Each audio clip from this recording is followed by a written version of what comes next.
প্রিয় বন্ধুরা, তোমাদের সকলকে স্বাগত জানাই অপূর্ব মানা হোম টিউটর ইউটিউব চ্যানেলে। আজ আমি তোমাদের সঙ্গে তোমরা যারা এবছর ক্লাস 12-এ উঠেছো, তোমাদের ক্লাস 12-এর যে এবিটি টেস্ট পেপার বেরিয়েছে, সেই এবিটি টেস্ট পেপার থেকে আজকের আমরা পেজ নাম্বার পলিটিক্যাল সায়েন্সের তো পেজ নাম্বারটা দেখে নাও। AC 196 page. এই পেজে সমস্ত প্রশ্ন এবং তার উত্তরগুলো আলোচনা করে দিচ্ছি। তোমরা যারা এবছর ক্লাস 12-এ থার্ড সেমিস্টারে পরীক্ষা দেবে তোমাদের এবিটি টেস্ট পেপার থেকে, চলো শুরু করছি আজকের ক্লাস।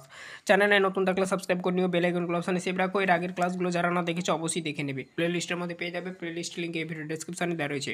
প্রশ্নগুলো দেখো, এখানে প্রথম প্রশ্ন বলা রয়েছে, ঠান্ডা লড়াই শব্দটি প্রথম ব্যবহার করেন। উত্তর করবে যেটা বার্নার্ড বারুচ, অপশান এ করবে 1 দাগের প্রশ্নের উত্তর। ঠিক আছে।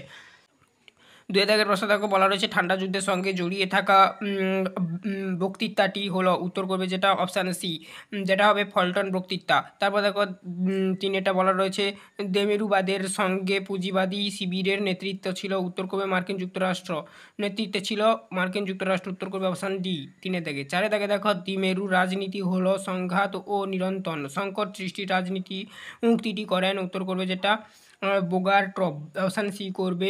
ঠিক আছে, 4 দাগের প্রশ্নের উত্তর। 5 দাগের প্রশ্ন দেখো, সোভিয়েত ইউনিয়নের পতন ঘটে 1991 সালে। উত্তর করবে।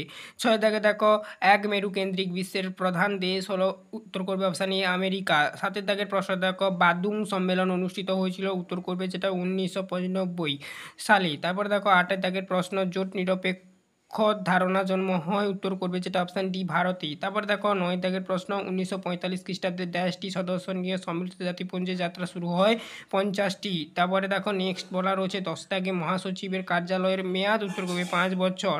11 দাগে দেখো সম্মিলিত জাতিপুঞ্জের সনদের সংখ্যা কয়টি। উত্তর করবে 111টি। তারপর দেখো 12 দাগে বলা আছে সম্মিলিত জাতিপুঞ্জের নীতিগুলি বর্ণিত হয়েছে। উত্তর করবে 2 নম্বর ধারায়। তারপরে দেখো 13 দাগের প্রশ্ন, বিশ্বের সর্ববৃহৎ নাগরিক সভা হলো। উত্তর করবে সাধারণ সভা। 14 দাগের প্রশ্ন, নিরাপত্তা পরিষদে ভিটোর ক্ষমতা প্রয়োগ করতে পারে। উত্তর করবে স্থায়ী সদস্যরা। 15 দাগের প্রশ্ন দেখো, আন্তর্জাতিক অর্থ ভাণ্ডারের প্রধান কার্যালয়। উত্তর করবে ওয়াশিংটনে। তারপর দেখো নেক্সট 16 দাগের প্রশ্ন, খাদ্য ও কৃষি সংস্থাটি যুক্ত জাতিপুঞ্জের। উত্তর করবে অর্থনৈতিক ও সামাজিক পরিষদের সঙ্গে। অপশান বি করবে উত্তরটি। 17 দাগে দেখো, যে কোনো ধরনের ভয় ভীতি থেকে মুক্তি পাওয়াকে বলে। উত্তর করবে নিরাপত্তা। অপশান ডি করবে উত্তরটি 17 দাগে। 18 দাগের প্রশ্ন দেখো, মানব নিরাপত্তা হলো। উত্তর করবে যেটা জনগণের নিরাপত্তা। 18 দাগের প্রশ্নের উত্তর হবে মানব নিরাপত্তা হলো। উত্তর হবে জনগণের নিরাপত্তা। এই হবে প্রশ্নটার উত্তর। আবার বললাম। 19 দাগে দেখো, বলা রয়েছে গোলকীয় ভীতির একটি উদাহরণ হলো। উত্তর করবে গোলকীয় দরিদ্রতা। 20 দাগের প্রশ্ন দেখো, গোলকীয় নিরাপত্তার উদ্ভব হয়। উত্তর করবে 1990 সালে। 21 দাগে দেখো, কয়টি দেশ রাসায়নিক অস্ত্র চুক্তিতে সম্মানিত হয়েছে।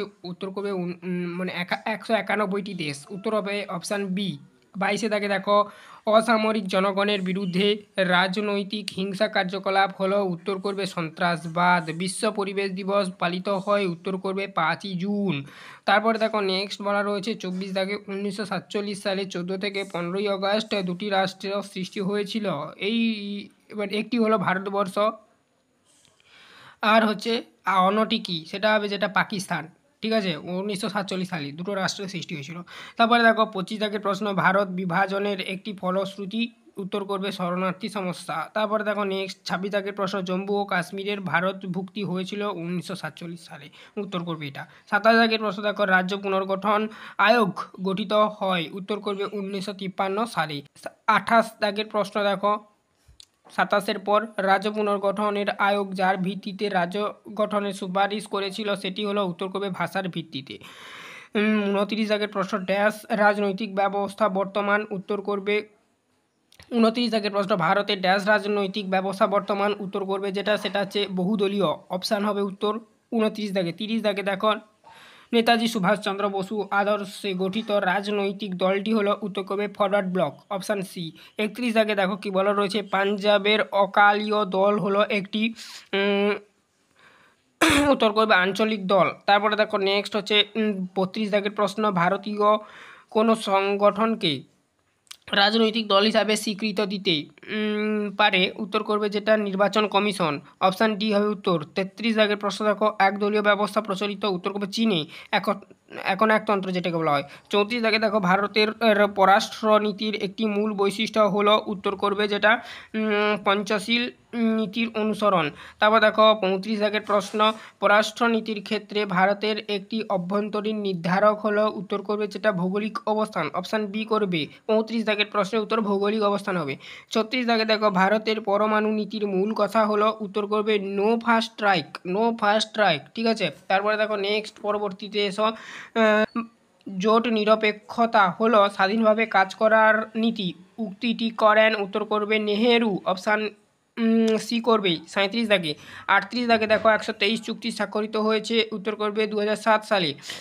39 দাগে দেখো, সার্কের সদস্য নয়, উত্তর করবে চীন। তারপর দেখো 40 দাগের প্রশ্ন তথা শেষ প্রশ্ন, সিমলা চুক্তি সম্পাদিত হয়েছিল 1972 সালে। এই ছিল টোটাল তোমাদের 40টি প্রশ্ন। আশা করি তোমরা বুঝতে পারলে। এর আগের সেটগুলো যারা না দেখেছো অবশ্যই দেখে নেবে। এইভাবেই ক্লাস করা রয়েছে। চ্যানেলে নতুন থাকলে সাবস্ক্রাইব করে নিও, বেল আইকন অপশানে সেভ রাখো, কমেন্টে তোমার মূল্যবান মতামত জানাতে পারো।